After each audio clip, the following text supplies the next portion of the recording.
हाय दोस्तों, आप ठीक होंगे और उम्मीद करते हैं आप जिंदगी का आनंद ले रहे होंगे। दोस्तों, आपसे रिक्वेस्ट है, चैनल पे नए हैं तो लाइक एंड सब्सक्राइब कर लें। तो चलिए कहानी को शुरू करते हैं। पुराने समय की बात है, एक जंगल से एक सपेरों का झुंड जा रहा था। सपेरे एक सुनसान जंगल से होकर जा रहे होते हैं। एक घनी वृक्ष की छाया देख वहां बैठकर आराम करने लगते हैं। इस वृक्ष के पास एक विशाल सांपों की बांधी थी। एक सपेरा पहचान लेता है इसमें कोई सर्प मिल सकता है। सपेरों का तो काम ही होता है सांपों को पकड़ना। वह अपने साथियों से कहता है कि हमें ये बिल खोद कर देखना चाहिए। सपेरों ने उस सांप के बिल को खोदना शुरू कर देते हैं। उस बिल से एक बहुत ही भयंकर काला नाग निकलता है। सपेरों ने उस नाग को पकड़ लेते हैं और पकड़कर अपने पिटारे में बंद कर लेते हैं। सपेरे उस सर्प को पिटारे में रखकर वहां से चलने लगते हैं। चलते चलते उन सपेरों के मन में विचार आता है कि हम इस नाग का जहर निकाल देते हैं। कुछ दूर आगे चलने पर उन्होंने उस पिटारे को खोल लेते हैं जिसमें वह नाग बंद था। सपेरों ने जब पिटारे को खोलकर देखते हैं तो सभी सपेरे उस पिटारे को देख हैरान रह जाते हैं। उस पिटारे से नाग गायब हो चुका था और उस जहरीले नाग की जगह उस पिटारे में एक बहुत ही सुंदर और कीमती नौलखा हार रखा हुआ होता है। उस नौलखा हार को देखकर सपेरे बड़े प्रसन्न होते हैं। सभी सपेरे इस बात को सोचकर हैरान थे कि हमने तो एक सर्प पकड़ा था पर यह हार कहाँ से आ गया है। लेकिन चलो अच्छा ही है, यह हार तो और भी ज्यादा कीमती है। चलो हम इसे लेकर राजा के पास चलते हैं। राजा इस हार के बदले में हमें मुंह मांगा धन दे देगा। तो दोस्तों, ये सोचकर सभी सपेरे राजा के महल की तरफ चल देते हैं। चलते चलते सपेरे राजा के महल में पहुंच जाते हैं। इधर राजा का दरबार लगा हुआ था। दरबार में राजा और राजा के सभी मंत्री बैठे हुए थे। तभी अचानक दरबार में सपेरों का एक झुंड प्रवेश करता है। सभी सपेरे राजा को प्रणाम करते हैं। राजा जब सपेरों को दरबार में देखता है तो उन्हें बैठने के लिए कहता है और उनसे आने का कारण पूछता है। सपेरे कहने लगते हैं, महाराज हम तो ठहरे सपेरे, भला हमारा आपके पास आने का क्या कारण हो सकता है। परंतु हमारे पास एक बड़ा ही कीमती हार है जो आपकी महारानी की गले की शोभा बढ़ा सकता है। सपेरे कहते हैं, महाराज ऐसा हार आपने पहले कभी नहीं देखा होगा। तब राजा बोलते हैं, दिखाओ कैसा हार है। तब सपेरों ने उस पिटारे को खोलते हैं तो जिसमें वह हार रखा हुआ था। उस विचित्र हार को देखकर राजा सहित राजा का पूरा दरबार अचरज में पड़ जाता है। वास्तव में उन्होंने ऐसा हार पहले कभी नहीं देखा था। हार को देखकर राजा सपेरों से कहने लगते हैं कि तुम यह विचित्र हार कहाँ से लाए हो। तब सपेरे कहने लगते हैं, महाराज हमें यह मार्ग में मिला था। हमने सोचा कि क्यों ना इस हार को आपको भेंट कर दिया जाए। तब राजा कहता है, ठीक है, हम तुम्हारी यह भेंट स्वीकार करते हैं। यह हार देखकर हमारी रानी बहुत खुश हो जाएगी। इधर राजा अपने मंत्री को आदेश देता है कि सपेरों को उचित इनाम देकर और सम्मान पूर्वक दरबार से विदा किया जाए। सपेरे खूब सारा धन लेकर दरबार से विदा हो जाते हैं और राजा वह हार की टोकरी अपने पास रख लेते हैं। पूरे दिन राजा राज दरबार में बैठकर अपना राजकाज काम करते रहते हैं। धीरे धीरे शाम होती है तो दरबार को समाप्त करके राजा हार वाली टोकरी अपने साथ लेकर महल में जाता है और महारानी से कहता है, देखो आज तो मैं तुम्हारे लिए बहुत ही सुंदर उपहार लेकर आया हूँ जिसे तुम देखोगी तो बहुत खुश हो जाओगी। तब रानी कहती है, महाराज ऐसा क्या लाए हो तुम मेरे लिए। इतना कहकर राजा वह टोकरी रानी की ओर खिसका देता है और कहने लगता है, खुद ही देख लो। दोस्तों, जैसे ही रानी उस पिटारे को खोलकर देखती है तो उसमें एक बहुत सुंदर तेजस्वी एक छोटा सा बालक सो रहा होता है। उस बालक के चेहरे पर अलौकिक दिव्य चमक थी। बालक इतना सुंदर था कि रानी उस बालक को देखते ही रह जाती है और कहने लगती है कि महाराज इसमें तो बड़ा ही सुंदर बालक सोया हुआ है। तब राजा कहने लगता है, नहीं, इसमें तो नौलखा हार था, यह बालक कैसे बन सकता है। राजा को जब रानी की बात पर भरोसा नहीं हुआ तो राजा वह टोकरी लेकर स्वयं देखता है तो दोस्तों, वास्तव में राजा का आश्चर्य का ठिकाना नहीं रहता है। बालक को देखकर राजा और भी ज्यादा प्रसन्न हो जाता है। राजा और रानी हर समय संतान के बारे में सोचकर दुखी रहा करते थे। अब तो राजा और रानी दोनों विचार करने लगते हैं कि यह पुत्र हमें भगवान ने दिया है और आज से हम दोनों इसे अपना पुत्र मानकर ही इसका लालन पालन करेंगे। और यह बात किसी को पता भी नहीं थी कि राजा ने जो हार खरीदा है वह बालक बन गया है। लेकिन राजा की कुछ दासियां वहां उनका वार्तालाप सुन रही थी। इधर रानी पूछती है कि महाराज बालक तुम्हें किसने दिया है। तो राजा बताता है कि राज दरबार में सपेरों का एक झुंड आया था। उन्होंने हमें एक पिटारे में रखकर नौलखा का हार भेंट किया था, परंतु ईश्वर की कृपा से दरबार से महलों को आते आते यह हार सुंदर पुत्र के रूप में बदल गया है। अब आज से यह बालक हमारा पुत्र है और आगे चलकर यही हमारी राजगद्दी का मालिक बनेगा। दोस्तों, उसी दिन से राजा और रानी उस बालक को अपने पुत्र की तरह पालने लगते हैं। एक दिन राजा अपने दरबार में ये घोषणा करता है कि हमारी रानी के गर्भ से एक सुंदर पुत्र ने जन्म लिया है। ये सब सुनकर प्रजा में खुश होती है और पूरे नगर में उत्सव मनाया जाता है। ये सब देखकर राजा और रानी बहुत प्रसन्न होते हैं। धीरे धीरे वह लड़का बड़ा हो रहा था और जैसे जैसे समय गुजरता जाता है वह लड़का जवान हो जाता है। तब राजा के मन में विचार आता है कि अब मेरे पुत्र का विवाह कर देना चाहिए। एक दिन राजा अपनी महारानी से कहता है कि अब हमारा पुत्र विवाह के योग्य हो गया है और अब इसका किसी सुंदर कन्या से विवाह कर देना चाहिए। राजा का ये प्रस्ताव रानी को भी बहुत पसंद आता है। रानी कहती है, महाराज, शुभ काम में देरी कैसी, जितनी जल्दी हो सके आप मेरे पुत्र का विवाह कर देना चाहिए। दोस्तों, राजा कीर्तिसेन के राज्य के पास ही एक दूसरा राज्य भी था। उस राज्य के राजा का नाम चंद्रसेन था। उस राजा की एक बड़ी सुंदर कन्या थी और उस कन्या का नाम चंद्रा थी।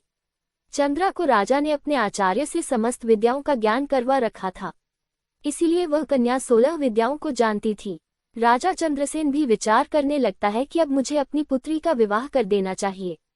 राजा दरबार में राजा पुरोहित को बुलाता है और टीका की सामग्री देकर पुरोहित को अपनी पुत्री चंद्रा के लिए योग्य वर ढूंढने के लिए भेज देता है। पुरोहित जी राजकुमारी के टीका की सामग्री लेकर दूसरे राज्यों के लिए निकल पड़ता है और कई राज्यों में घूमता है, लेकिन उन्हें उस पुत्री के समान तेजस्वी सुंदर राजकुमार नहीं मिल पाता है। वह घूमते घूमते परेशान हो जाता है और अंत में चलते चलते राजा कीर्तिसिंह की नगरी में पहुंच जाता है। राजा कीर्तिसिंह का दरबार लगा हुआ था। अचानक से पुरोहित का दरबार में आगमन होता है। राजा कीर्तिसिंह देखते ही समझ जाते हैं कि यह कोई ब्राह्मण है जो किसी राजा की कन्या का रिश्ता लेकर यहाँ आए हैं। राजा पुरोहित से पूछता है कि आप कौन हैं और कहाँ से आए हैं।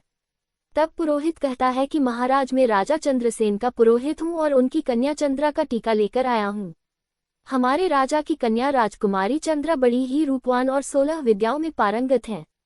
हमने सुना है कि आपका राजकुमार भी विवाह के योग्य हो गया है। तब राजा कीर्तिसेन कहते हैं कि हमारा एक पुत्र है और बहुत ही सुंदर और विवाह के योग्य है। लेकिन राजा कीर्तिसेन को ये ज्ञात नहीं था कि उनका जो पुत्र है वह एक नाग है। राजा अपने पुत्र को जब पुरोहित को दिखाता है तो पुरोहित राजकुमार को देखते ही प्रसन्न हो जाता है और वे राजकुमारी चंद्रा का विवाह पक्का करके अपने राज्य को लौट जाते हैं। अब दोस्तों, धीरे धीरे समय गुजर जाता है। कुछ दिनों के बाद जब विवाह का उचित समय आता है तो राजा कीर्तिसिंह अपने पुत्र को सजाकर दूल्हा बनाकर राजा चंद्रसेन के यहाँ बारात लेकर पहुंच जाते हैं। वहां पहुंचते ही राजा चंद्रसेन उनका खूब अच्छे से स्वागत सत्कार करता है और अपनी पुत्री का विवाह राजकुमार के साथ कर देते हैं। इस प्रकार अपने पुत्र का विवाह करके राजा कीर्तिसिंह वापस अपनी राजधानी को लौट आते हैं।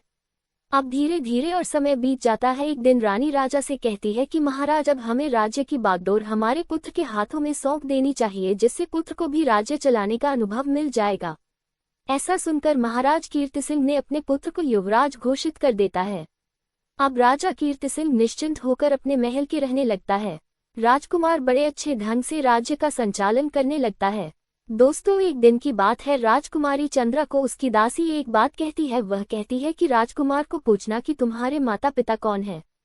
दासी की बात सुनकर चंद्रा को बड़ा आश्चर्य होता है। रानी चंद्रा कहने लगती है कि यह तुम क्या कह रही हो, क्या हमारे पति महाराज कीर्तिसिंह के पुत्र नहीं है। तब दासी कहती है, मैं इतना तो नहीं जानती कि राजकुमार के वास्तविक माता पिता कौन है, पर इतना अवश्य जानती हूँ कि राजकुमार महाराज कीर्तिसिंह के पुत्र नहीं है। आप स्वयं अपने पति से पूछ लेना। अब तो राजकुमारी चंद्रा के मन में भी अपने पति को लेकर शंका उत्पन्न होने लगती है। राजकुमारी मन में सोचने लगती है कि आज शाम को जब राजकुमार महल में आएंगे तो मैं उनसे यह बात अवश्य पूछूंगी। राजकुमार जब शाम को महल में आता है तो राजकुमार की पत्नी चंद्रा राजकुमार से कहती है कि महाराज, मैं आपसे एक प्रश्न पूछना चाहती हूँ। राजकुमार कहते हैं, पूछो रानी, क्या पूछना चाहती हो। राजकुमारी पूछती है कि मुझे ये बताए कि आपके माता पिता कौन हैं और तुम किस राजवंश के हो। ये बात सुनकर के राजकुमार का चेहरा काला पड़ जाता है और कहने लगता है, रानी, क्या तुम्हारी मत मारी गई है। मैं महाराज कीर्तिसिंह का पुत्र हूँ। तब चंद्रा कहती है कि नहीं महाराज, आप मुझसे कुछ छुपा रहे हैं, कृपया सच सच बताएं, आपको माँ गंगा की कसम है। ये बात सुनकर राजकुमार बड़े धर्म संकट में फंस जाता है।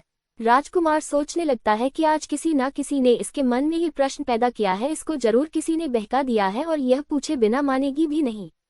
दोस्तों, राजकुमार अपनी पत्नी को बहुत समझा है कि मैं महाराज का ही पुत्र हूँ, तुम क्यों व्यर्थ में मेरा दिमाग खराब कर रही हो। परंतु राजकुमारी जिद पकड़ लेती है, अब तो तुम्हें मुझे बताना ही पड़ेगा कि तुम किस वंश के हो, तुम्हारे माता पिता कौन हैं। राजकुमार सोचने लगता है कि मुझे इसको सब कुछ बताना ही पड़ेगा, ये पूछे बिना मानने वाली नहीं है। राजा का पुत्र कहता है, नहीं मानती हो तो ठीक है, हम कल महलों से बाहर वन विहार के लिए चलेंगे और वहां चलकर मैं तुम्हें सब कुछ बता दूंगा। दूसरे दिन रथ सजाया जाता है। उसमें राजकुमार और उसकी पत्नी चंद्रा दोनों बैठ जाते हैं और वन विहार करने का बहाना करके दोनों महलों से निकल जाते हैं और एक नदी के किनारे आ जाते हैं। नदी को देखकर राजकुमारी चंद्रा कहने लगती है, महाराज, आप मुझे इस नदी के पास लेकर क्यों आए हो, क्या इस नदी से तुम्हारा कोई संबंध है। राजकुमार के समझाने पर भी राजकुमारी नहीं मानती है और कहने लगती है, नहीं महाराज, मुझे आप जरूर बताओ कि तुम्हारे माता पिता कौन है और तुम किस वंश के हो। राजकुमारी चंद्रा जब नहीं मानती है तो राजकुमार उस नदी में नीचे उतर जाता है और जल के बीच पहुंच जाता है और कहता है कि रानी, अभी भी समय है, तुम मुझसे यह बात मत पूछो, अभी कुछ नहीं बिगड़ा है। इतना कहते हुए राजकुमार नदी के और गहरे जल स्तर में पहुंच जाता है। जब छाती तक जल में पहुंच जाता है तब राजकुमार फिर रानी को समझाकर बोलता है कि रानी मान जाओ, आपका पूछना मुझे हमेशा के लिए आपसे दूर कर सकता है। तब राजकुमारी बोलती है, चाहे कुछ हो जाए, आपको इस भेद को मेरे सामने रखना ही होगा। दोस्तों, फिर राजकुमार अपना असली नाग का रूप धारण कर लेता है और नदी के जल के ऊपर अपना फन दिखाने लगता है और अपना फन दिखाने के बाद वह नदी के अंदर समा जाता है और फिर बाहर निकलकर नहीं आता है। राजकुमारी चंद्रा राजकुमार को खोजने की बहुत कोशिश करती है, परंतु राजकुमार का कहीं पता नहीं चलता है। जब काफी देर हो जाती है और राजकुमार नहीं लौटता है तो राजकुमारी घबरा जाती है, क्योंकि अब उसका पति नाग बनकर कहीं चला गया है। वहां उसे खोजने का बहुत प्रयत्न करती है, लेकिन वह नहीं मिलता है। थक हारकर अपने रथ के पास आ जाती है। महल पहुंचकर वह महाराज को सूचित करती है कि उनका पुत्र नदी में डूब गया है। ये सब सुनकर राजा को बड़ा दुख होता है। राजा अपने सैनिकों को आदेश देते हैं कि जाओ, नदी के जल को खंगाल डालो और राजकुमार की लाश को तलाश करो। राजा के सैनिक रानी चंद्रा महाराज और महारानी के साथ उस नदी तक पहुंचते हैं। नदी में जगह जगह जाल डलवाए जाते हैं, लेकिन कोई सफलता नहीं मिलती है। नदी में कई गोताखोरों ने राजकुमार की लाश को तलाश करते हैं, मगर कुछ हाथ नहीं लगता है। अब तो उदास होकर राजा और रानी और राजकुमारी चंद्रा वापस अपने महल को लौट आते हैं। राजा कीर्ति सिंह वृद्ध हो चुके थे, ऊपर से पुत्र का दुख उनके ऊपर आ जाता है। राजा के मन में तो यही थी कि नदी में डूबकर उनका पुत्र मर गया है। महारानी चंद्रा भी बड़ी दुखी रहने लगती है और मन में अपने आप को कोसने लगती है कि मैंने राजकुमार के साथ बहुत बुरा किया है। मेरे कर्मों के कारण आज मेरा पति मुझसे दूर चला गया है। यदि मैं उनसे उनके वंश के बारे में पूछने की जिद न करती तो शायद मेरा पति मुझसे दूर नहीं जाता। चंद्रा बड़ी विद्वान थी, 16 विद्याओं को जानती थी। काफी सोच विचार के बाद उसको एक तरकीब सूझी। राजकुमारी अपने संपूर्ण नगर में ये घोषणा करवा देती है कि कोई भी व्यक्ति उसे कोई नई बात सुनाएगा तो उसके बदले में उनको उचित इनाम दिया जाएगा। चाहे कोई आपबीती हो या फिर प्राचीन घटना से संबंधित कोई भी कहानी हो या कथा हो, कुछ भी हो। दोस्तों, अगला पार्ट देखने के लिए हमारे वीडियो को लाइक, कमेंट, शेयर और चैनल को सब्सक्राइब कर ले। वीडियो देखने के लिए धन्यवाद।